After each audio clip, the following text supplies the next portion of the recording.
So let's talk about fingerprints. So all of our students in our education program have to have a federal fingerprint background check. It doesn't matter whether it's non-IR, IR, admin, counseling, all of them have to have federal fingerprint background check. These need to be done before they start their practicum classes. As an FEC team, we'll start reaching out to them if they're in a master's program, probably by their second class. If they're in their bachelor's program, it probably won't be until 6 months before they start those practicum classes. A lot of students will come to you and say, well, I already have a federal fingerprint background check.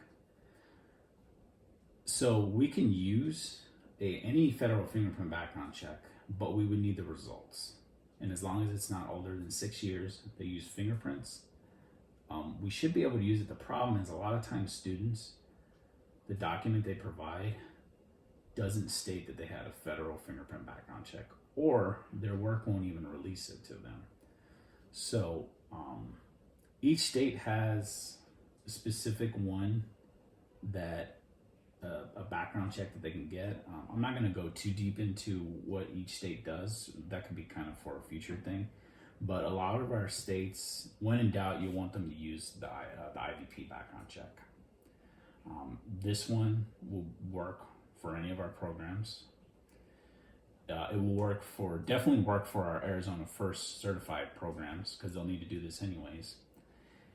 And if you have a student that has an incident in their background, even if they think it's like dismissed, like, oh, I don't know, when I was 18, I stole a candy bar from a Circle K, and then it was dismissed. It still may show up on a background check. So they'll have to do this IVP background check to clear that incident. So once again, you guys won't have to go too deep into what they have to do.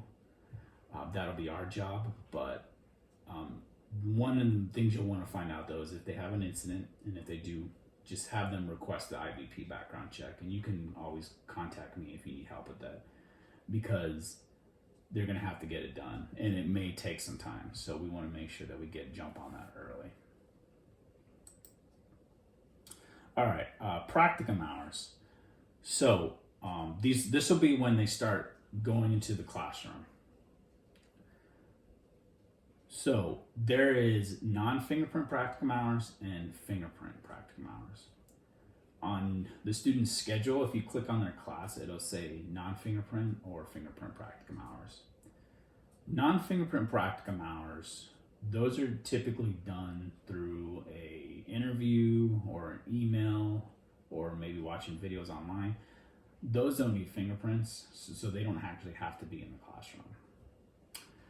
Fingerprints, practicum hours, they'll need to have a background check, and they need to go into an actual classroom. Of course, right now we have, alternative stuff because of the lockdown, but typically they'll have to go into a classroom. So it'll be up to them to find a school to do the practicum hours in. If for some reason they go to a school and the school says we need some kind of communication from GCU, they can contact the FEC and we can send out a practicum request. What the students need to know about practicum hours is they are very flexible. It's not student teaching. It's not like where you have to be in a class Monday through Friday, 7:30 to 3:30. But they do have to spend some time during the day at a school. So if they have a full-time job and they can't really take any time off, well, then they shouldn't be doing our education programs here, because there is quite a bit of practicum hours for their program. Now, let's say you have a student that works at a school.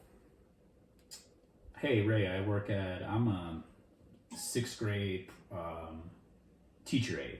Can I use my own classroom? So what they'll need to do, it's not guaranteed, but they'll need to contact their instructor when each of those courses start to explain what their classroom setting is and see if they can use their own classroom. If they can, then the principal will sign off on those hours. But we're always going to want to try to help them, try to kill two birds with one stone. when they're in the classroom, we want them to be able to just use their own classroom because that'll be really easy. But we got to make sure it fits with what the syllabus says for that class. And each class is different, so they'll have to ask each instructor as each new class pops up. Okay, testing. So GCU does require that we have content tests on file one semester before student teaching to clear them. The kind of silly part of this is Arizona actually doesn't require content tests except for secondary. So a lot of students will come to us and say, well, why do I have to take my content test when Arizona doesn't require it? Well, what I tell them is this is a GCU policy, so this is what GCU needs. And I also tell them it's a good idea to get your content test done anyways, because maybe you can certify without it right now, but let's say 5 years from now when they go to recertify, things could change and all of a sudden they don't have their content and they need it and now they're scrambling to try to get it. So it's always good to get your content test done, but it is a GCU policy. There is states that don't require testing. Louisiana, Florida, North Carolina, those are provisional states, which means that when they're done with their program, they get a provisional license, a 3-year temporary license. And during that 3-year time, they can start their teaching career, but they can't. But at the end of that, they'll have to go for their full certification and have all their testing done. So for GCU, we don't need to collect any tests from provisional license states unless they're secondary. There is an appeal process if they can't get their test done. It's a pretty tough process to get approved. They have to have a certain amount of test attempts. They have to have certain scores. So it's kind of a Hail Mary, but there is a way to push them through student teaching if they aren't able to pass the test. And a lot of students will get frustrated. Like, well, why can't I just student teach? Well, the reason GCU does this is because if you can't pass your test, you're not going to be able to certify. So if you're completely bombing these tests, maybe there's really no point to you doing student teaching because you're not going to be able to certify. So we should just put you in a non-IR program.